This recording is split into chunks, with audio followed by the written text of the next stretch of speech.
Well, it's the end of November. We're heading into December, and it's winter time, which means it's cold outside. Saturday morning, I was up early watching the local weather, and the young weather reporter was talking about how it's going to be so cold you're going to need to let your car run an extra 5 to 6 minutes to let your car warm up. And I wanted to throw a brick at my TV because I was thinking, what is this person doing? Why is he telling people this?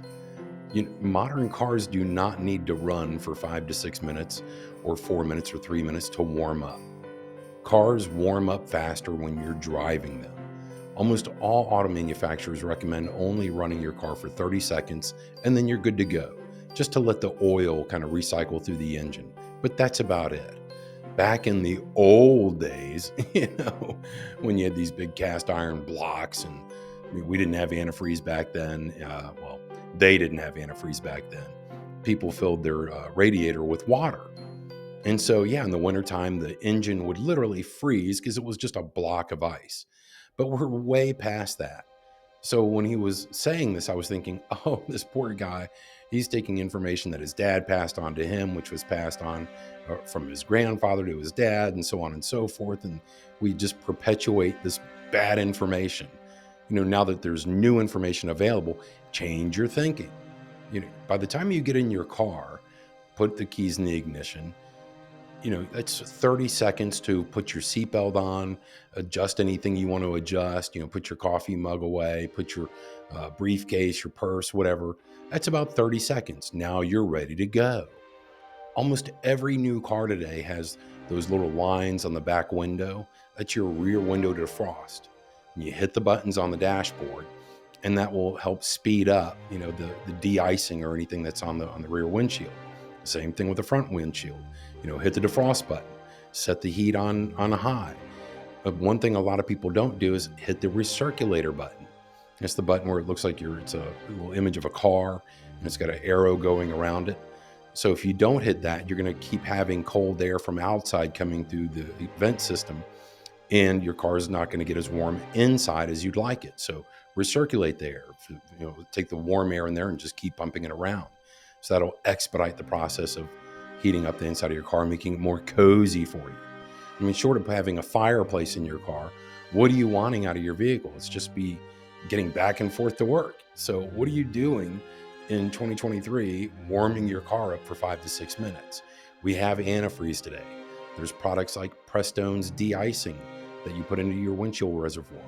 So you spray that on the windshield whenever you get in the car and you turn it on, and that'll help melt the ice. It's almost the same stuff that they use on airplanes when they're de-icing airplanes.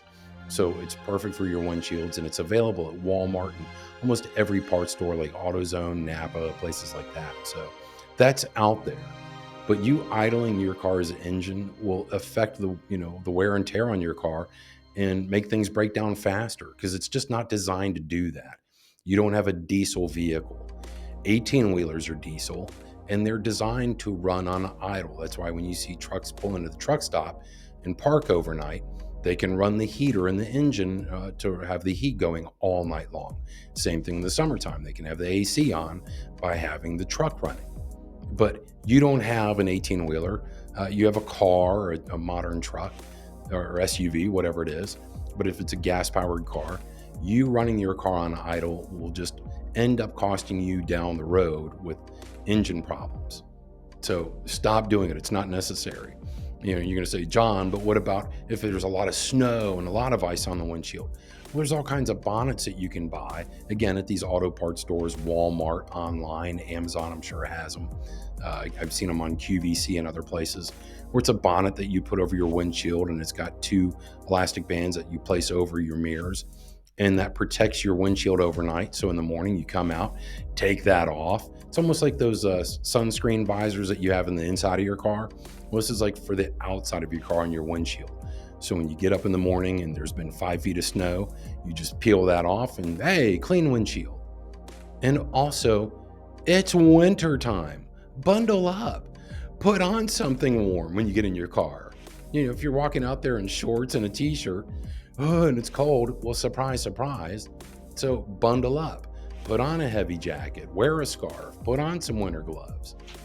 If you do these things, you will save yourself time and money down the road because you'll just end up hurting your car. Another thing is nitrogen. I have nitrogen in the tires of my car. Nitrogen is so important to your tire's health because if you figure outside, every 10 degrees plus or minus is plus or minus a pound of air pressure. So in the summertime, when your tire pressure monitoring light is constantly going on, and even in the wintertime, that's because you don't have nitrogen in your tires. And so think of like ice or anything else. If it gets cold, it contracts. If it gets hot, it swells up. So in the summertime, when it's hot outside, your tires have too much air pressure in them. In the wintertime, they have too little. Nitrogen mitigates this. It makes it more stable. So whatever your tire pressures are supposed to be set at, not going by the measurements that are on the tire, always check your door frame. So on the driver's side door, when you open that up, there's a little sticker right there. Follow that for the tire pressure for your vehicle. So, but if you do that, you'll never have your TPMS light come on again.